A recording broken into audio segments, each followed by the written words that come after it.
Ironically, Fernando Pessoa, the most amazing multiple personality poet who ever lived, had a surname that's simply the Portuguese word for person. Furthermore, he spent most of his life in Lisbon, which sort of rhymes with person, but whose Portuguese name, Lisboa, sort of rhymes even more with Pessoa. I'm about to read a poem that I wrote in June 1998 and revised in 2007, 2013, and 2020. At some point during the COVID-19 pandemic, either in the summer of 2020 or 2021, I read the poem at a picnic in lovely Inwood Hill Park in Upper Manhattan. The event was organized by my musician friend Ernesto Villalobos, who figures prominently in my previous video, Gilgo Beach.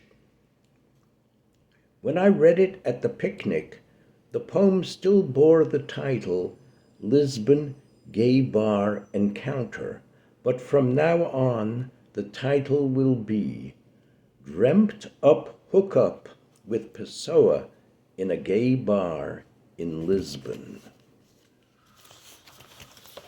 The other night, I returned to Lisbon, a city I've never been to in real life, but have often visited in my dreams, thanks to a poet, Fernando Pessoa, who lived there most of his life and wrote about it so elusively as to make it seem like a perfect setting for dreams.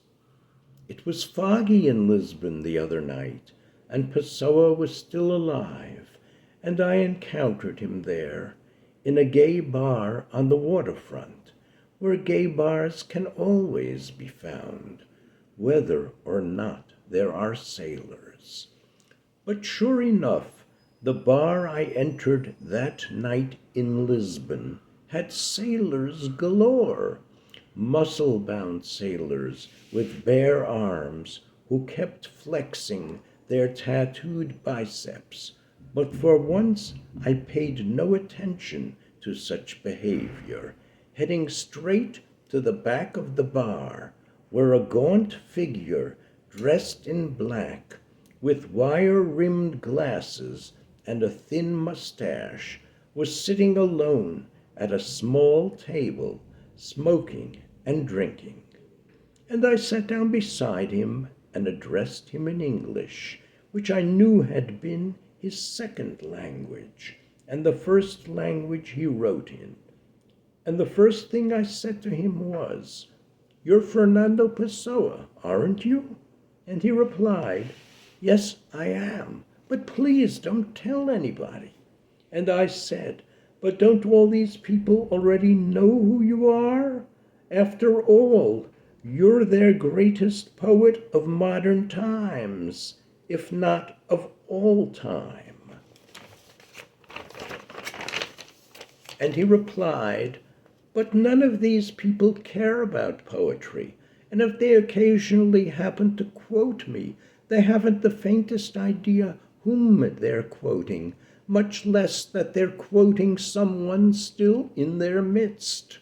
And I said, "But you were supposed to have died in 1935 at the age of 47 of cirrhosis of the liver, and it's already the 21st century. And he replied, "Do I look dead to you?" And I said, "No, you look very much alive and very much the same as in all the photos I've ever seen of you as an adult. And I think I would have recognized you anywhere in the world, not just in a gay bar in Lisbon." And then I asked him, "Do you frequent this establishment?" And he replied, "My boarding house is right around the corner, and when I get tired of smoking and drinking in the solitude of my furnished room, this is where I come to smoke and drink." And I asked him, "The room you're talking about, Is that the room across the street from the tobacco shop that was the inspiration for perhaps your greatest poem?" And he replied, "Yes, it's the same room, but the tobacco shop you're talking about went out of business ages ago and was replaced by a laundromat, which is still there, and which is where I do my laundry when I'm so inclined, which regrettably isn't very often, considering how quickly I run out of clothes that don't reek of tobacco." And I said to him, "Fernando, do you mind if I call you Fernando?" And he replied, "Not at all, but you haven't told me your name." So I told him, "Walter Cronenberg," to which he replied, "Pleased to meet you, Walter." And then he asked me my opinion of his poetry, and I told him, "Fernando, I must admit I don't read Portuguese very well, but even in English translation of less than the highest quality, much of your poetry speaks to me as no other poetry does." And then I mentioned that I wrote poetry too, which paled in comparison to his. And then, without responding to that remark, but apparently satisfied that I was a kindred spirit and a true fan, he asked me to accompany him to his room opposite the laundromat, which I did.